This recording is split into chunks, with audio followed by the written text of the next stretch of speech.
The renal capsule, right? And that's like a dense connective tissue on the outside. Then we move to the inside and we have the cortex. This is the cortex. And then the medulla is actually each one of these individual triangular structures, inverted, and they're also known as the renal pyramids, right? But this is the medulla, all the medulla, all right? And then from the medulla, in your whole like filtration system, right? We have, we go down into the renal papilla, right? These are renal papilla. And each renal papilla goes into a minor calyx, all right? So this would be a minor calyx. This one's in its whole, each one of these are minor calyxes, are a minor calyx. Here, let me say that properly, all right? Here is a coronal view. So we're looking inside, so you can see how the renal papilla drops down into the minor calyx.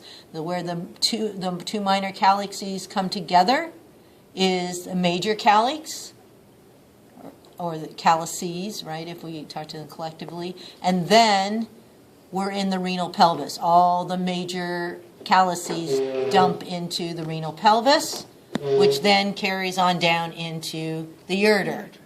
Okay? Cool. Shoot, this actually, yeah, I don't think you have to know, you don't need to know a name. That's just, you know, tissue, fatty tissue and whatnot. Okay? So is the major calyx when two small ones come together? Yes, so like right here, Mm-hmm. right here, and for these guys, it would be like right here. So like this whole thing here, that's your renal, that's the renal pelvis. Okay. Because all those minor calyxes are dumping into a major calyx, which then goes down to goes into the pelvis. Yeah. So this would be minor, and another minor coming into the major, and then here's a major, and then they form the pelvis, Okay. renal pelvis, and then on down into the ureter. Okay? All right. Just as a side note, so this makes sense. We have two types of nephrons, right? We have the cortical nephrons, which are the majority of them, 80 to 85% of the nephrons are cortical, which means they live up in the cortex. This is, I would say this is an example of, let's see, where is this little hoopla, doopla? It's like a collecting duct. Yeah, I would just say that these are actually both, because see how far down the loop of Henle is going? Because in reality, in a cortical, the loop of Henle only drops, like the bottom of the loop of Henle just drops down into the upper part of a renal pyramid, where the juxtamedullary nephrons drop down further.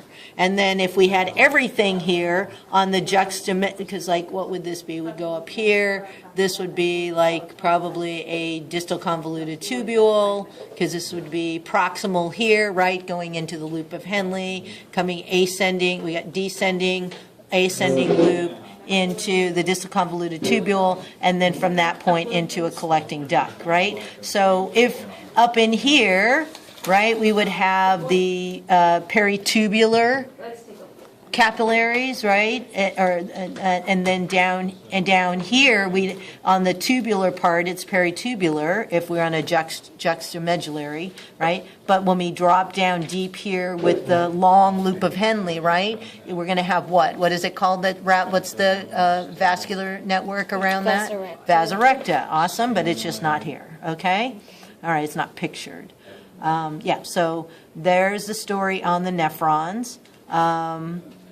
And then, so now let's go through the blood supply, correct? Mm-hmm. All right. So the only difference between, I'll preface this with the only difference between the arterial, the arterial capillaries and the veins, is there are no segmental veins.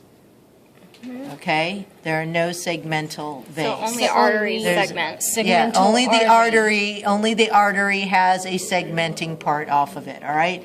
And the other thing I wanted to say that Raquel and I got to learn together is that in your book it says interlobar artery, which is AKA cortical radiating. It's just another name for the cortical radiating, just so there's no confusion here.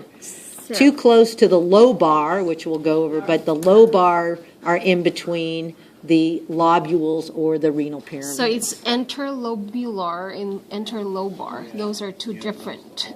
Yes, Okay. interlobar, and I'll go through that. So this is the segmental Right, artery. seg. Okay, so there is no vein. There's no segmental vein. No, see, there's just one. Okay. There's one, but we'll come through that when we go Okay. back down. All right, All good? right, okay. All right, so we'll do arterial system first, and then we'll do the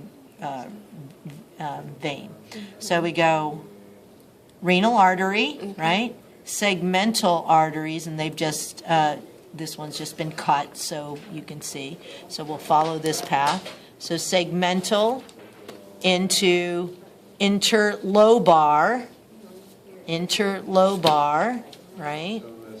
And then arcuate, and I'm pointing at the red one, arcuate coming over the top, and then cortical radiating, also known as interlobular. Oh, okay. So those, I'm so confused of those two. So they are the same, interlobular No. I just said radical.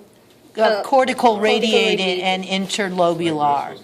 So two names, one One structure. thing. Okay. AKA interlobular. But I would, know both, but cortical radiating is also interlobular. Not to be confused with the interlobar, which are in between these little lobules or renal pyramids or medulla. All right? Got it? So, and then your cortical radiating or interlobular are where your renal corpuscles attach, right? Where the afferent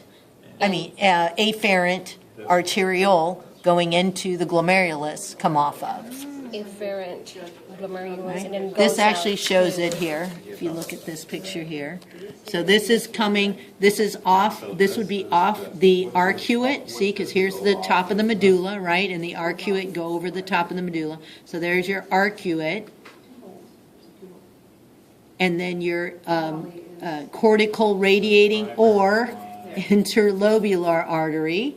And notice, see this little, boom, into the glomerulus. So that's your afferent arteriole going into the glomerulus with your efferent arteriole coming out and going into your peritubular capillary network. Okay? Awesome. All right, so how do we go back out? So cortical radiating. Hold on, can you pause for 1 second? Yeah. I'm about max.